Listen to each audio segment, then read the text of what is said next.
श्री स्वामी समर्थ. स्वामी महाराज तुमच्या सर्व चांगल्या इच्छा पूर्ण करो ही स्वामींच्या चरणी प्रार्थना करते आणि आजच्या या नवीन व्हिडिओला सुरुवात करते.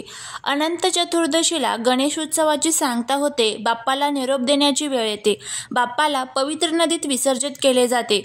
गणेश चतुर्थीच्या दिवशी घरोघरी बाप्पाची स्थापना करतात. काही जण 1.5 दिवस, काही जण 5 दिवस, 7 दिवस किंवा 11 दिवसांसाठी बाप्पाला घरी आणले जाते. शास्त्रीय नियमानुसार हे दिवस ठरलेले असतात. 11 दिवसांनी म्हणजेच अनंत चतुर्दशीला बाप्पाला विधिवत निरोप दिला जातो. यंदा अनंत चतुर्दशीच्या दिवशी बाप्पाला निरोप देण्याची शुभ वेळ कोणती आहे? कोणत्या 2 तासाच्या राहू काळामध्ये आपल्याला गणपतीचं विसर्जन चुकूनही करायचं नाहीये. त्याचबरोबर आपल्या घरामध्ये ज्यावेळेस आपण बाप्पाची स्थापना केलेली असते तर ज्या सर्व प्रकारचे साहित्य आपण ठेवलेले असतात त्यामध्ये कलश असतो, नारळ असतं, पाणी असतं, सुपारी असते, अशी अनेक प्रकारची जी साहित्य आहे तर त्या साहित्यांचं नंतर काय करावं याबद्दलची संपूर्ण माहिती आज या व्हिडिओमध्ये मी तुमच्यासोबत शेअर करणार आहे. त्यामुळे तुम्ही हा व्हिडिओ स्किप न करता शेवटपर्यंत नक्की पहा. तुम्ही जर चॅनलवरती नवीन असाल तर सबस्क्राईब करा आणि असेच माहितीपूर्ण नवनवीन व्हिडिओ पाहण्यासाठी बेल आयकॉनलाही प्रेस करा, म्हणजे जेव्हा कधी मी नवीन व्हिडिओ अपलोड करेल त्याचं नोटिफिकेशन सर्वात अगोदर तुम्हाला भेटेल आणि तुम्ही एक पण व्हिडिओ मिस करणार नाही. त्याचबरोबर कमेंटमध्ये ओम गम गणपते नमः लिहायला अजिबात विसरू नका, जेणेकरून श्री गणेशाची तुमच्या कुटुंबावरती, मुलांवरती अगदी भरभरून कृपा होईल. अनंत चतुर्दशीची तारीख ही 6 सप्टेंबर रोजी पहाटे 3:14 सुरू होत आहे आणि 7 सप्टेंबरला रात्री 1:41 ही तिथी संपेल. त्यामुळे उद्या तिथीनुसार 6 सप्टेंबरला अनंत चतुर्दशी ही साजरी केली जाणार आहे. गणेश विसर्जनाच्या दिवशी काही गोष्टी लक्षात ठेवायला हव्यात. बाप्पाला निरोप देण्यापूर्वी सकाळी लवकर उठून स्नान करावे, स्वच्छ कपडे घालावे, मग देवपूजा करताना बाप्पाला हार, फुले, दुर्वा वाहावे, तुपाचा दिवा, धूप लावावे, बाप्पाच्या मंडपासमोर आसनावर बसून विधिवत आणि नियमाने अगदी साध्या सोप्या पद्धतीमध्ये आपल्याला विसर्जन करायचं असतं. विसर्जन करताना एक मंत्र आपल्याला म्हणायचा आहे, कारण बघा आपण गणपती बाप्पांची प्राणप्रतिष्ठा केलेली आहे, त्यामध्ये प्राण आणलेले आहेत. जर विसर्जन आपण नियमाने केलं पाहिजे तरच आपल्याला संपूर्ण दिवसाचं फळ जे आहे तर ते मिळतं. आणि विसर्जनानंतर गणपती बाप्पांच्या ठिकाणी आपण जे काही नारळ, तांदूळ, सुपारी ज्या काही सर्व गोष्टी ठेवल्या आहेत तर त्याचं काय करायचं, विसर्जनाची योग्य पद्धत हे संपूर्ण आपण या आजच्या व्हिडिओमध्ये पाहणार आहोत. त्याचबरोबर अचानक तुम्हाला सुतक विठ्ठल आलं तर त्याबद्दलची सुद्धा माहिती आपण या आजच्या व्हिडिओमध्ये घेणार आहोत. आपण गणपती बाप्पा बसवलेले आहे तर त्यांची आपण रोज पूजा करतोय, सकाळ संध्याकाळ आरती करतोय, तर विसर्जन हे पण नियमानेच झालं पाहिजे. तर सगळ्यात पहिले विसर्जनाच्या वेळेस त्यातला आपल्याला प्राण काढायचे असते. तर बघा, ज्या दिवशी गणपती विसर्जन आहे 6 सप्टेंबरला त्या दिवशी शनिवार आहे.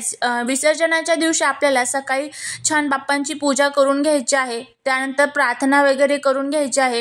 प्रसाद गणपती बाप्पांच्या आवडतीचा दाखवायचा आहे. पंचखाद्य केले तर अतिशय उत्तम. त्यासोबतच गणपती बाप्पांच्या आवडतीचे मोदक करायला विसरू नका. छान नैवेद्य वगैरे तयार करायचं आहे आणि त्यानंतर घराचे वातावरण छान ठेवायचे आहे.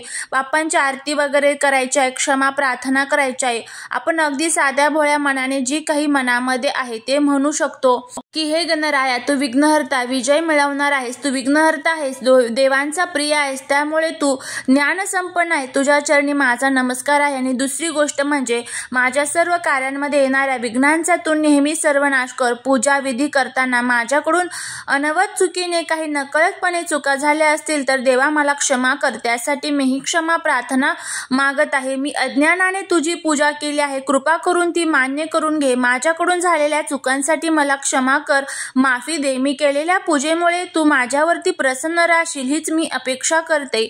आणि नंतर हातामध्ये अक्षदा घ्यायच्या आहेत, एक फूल टाकायचं आहे.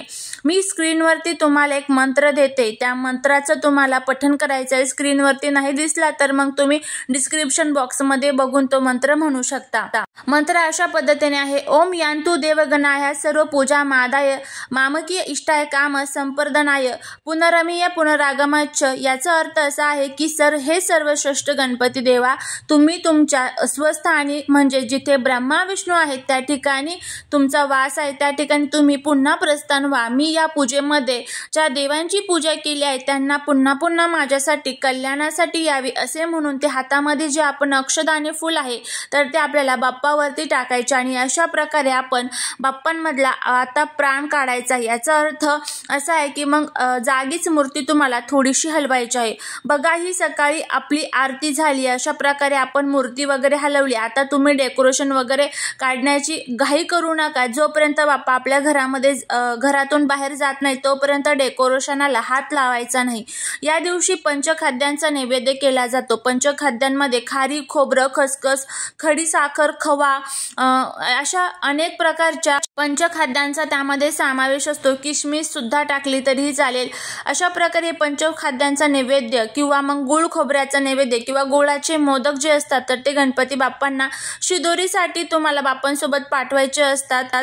आता गणपतीचे विसर्जन झाल्यानंतर ज्या तांब्यामध्ये सुपारी आहे, गणपती बाप्पा म्हणून आपण समोर विड्याच्या पानावर सुपारी ठेवलेली आहे, त्याचबरोबर गणपती बाप्पांच्या खाली तांदूळ ठेवलेले आहेत। गणपतीची जी सुपारी ठेवलेली आहे ते खाली तांदूळ जे ठेवलेले आहेत, समई लावलेली आहे, दिवा लावलेला आहे, तेल आहे, कलश आहे, वात आहे, त्यामधील पाणी जे आहे, कलशावरचं नारळ आहे, त्याचबरोबर कपडा असेल, त्याचबरोबर गणपती बाप्पांना जे आपण शृंगार केलेले साहित्य असेल, फुलं असेल, त्याचबरोबर दुर्वा असेल, पानं असतील, या सर्व गोष्टींमध्ये सकारात्मक ऊर्जा ही खूप जास्त प्रमाणामध्ये समाविष्ट झालेली असते।